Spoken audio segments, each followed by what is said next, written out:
When I looked at the small boats that I was familiar with, one of the issues, one of the major issues is stability of a small boat. And that really includes certainly John boats, and it's really one of the major concerns that I had with a John boat and using a John boat. But it's also a big deal when it comes to kayaks. You can read where all they're trying to do is talk about how stable it is and convince you that it's stable.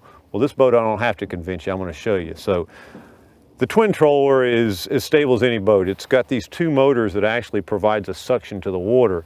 And what it allows you to do, if I'm sitting here, even if I just want to, just imagine just standing up and stretching your legs because your legs are your back stiff. So I'm just going to do it. So if I was here and I was going, oh, my back. But what it really means is when you're out in a big body of water like this, and a lot of people are small, they're worried about because of the stability of small boats, they're getting in larger bodies of water. But if you can do this, take a casting rod with a crankbait, you get all the leverage of standing up and all the distance. You can fish points, you can do all kinds of things in this boat that you just can't do in another small boat. You try to do this in a small John boat, you probably go swimming. If you try to stand up in a kayak, you're probably going to go swimming. In a twin troller, you're probably going to catch a fish or two.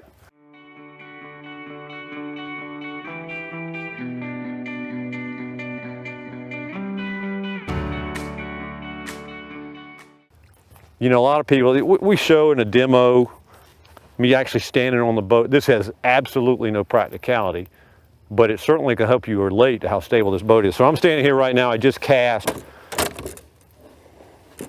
So I'm going to stand up. Of course, I'm going to hold on to my seat so nothing crazy happens. But you can see that I can just stand up on the side of this boat. Now that's not anything you'd want to do, but that shows you how stable this boat is. So anyway, I'm going to do this kind of stuff. Again, nobody's going to dance in their boat, but the great thing about a twin troller is the music breaks out, you can dance in your boat. So let's sit back down. Well, better yet, it's a great little point over here. I'm just going to cast one more time that way. See if we can pick up a fish over there. I don't know that we will, but I tell you what, I get a lot more leverage on a twin troller by being able to stand up and really whip this crankbait out there than you'd ever get in another small fishing boat. Well, not that time, but that's what we're talking about. That's where this comes into play. Big body of water. Most people wouldn't be on here. They'd be afraid of tipping over or whatever. You can see back behind me. Fish a lot more area when you can really stand up and get some leverage on these casts. Oh, and you can catch a fish. How about that, folks?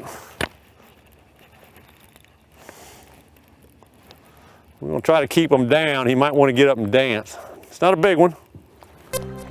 Oh, look at there. I don't think I would have been able to get to this fish if I hadn't been able to throw it that far. Oh, and I just used my self-release method, another feature of the twin troller. Let's see if something else is out there. Safety is such a big issue in the water. A lot of people won't even go out of the water, and maybe shouldn't, especially in a kayak this time of year, because there are some issues with cold water and the potential of getting in it. But I don't ever worry about that. All right, thrown a few times, caught a fish. Let's see what else we can do.